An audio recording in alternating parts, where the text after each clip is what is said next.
School কলেজত পঢ়ি আছা সদায় এই পাঁচটা কথা মনত ৰাখিবা নহলে গোটেই জীৱন পস্তাবা।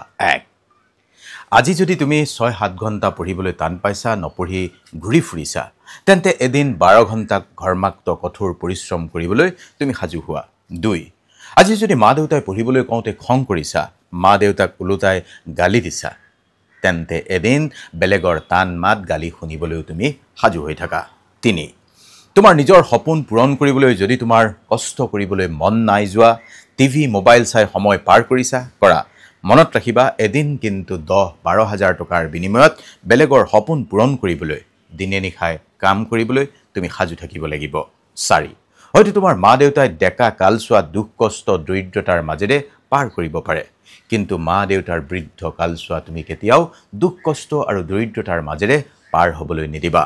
৫, জীৱনলৈ কিছুমান সুযোগ বাৰে বাৰে আহি থাকিব, কিন্তু পঢ়া শুনা কৰাৰ সুযোগ এবাৰেই জীৱনত আহিব। গতিকে সময় থাকোঁতেই পঢ়া শুনাত গুৰুত্ব দিয়া, নিজৰ ভৱিষ্যত সুন্দৰ কৰি তুলিবলৈ এতিয়াই কষ্ট কৰা। ভালে থাকা।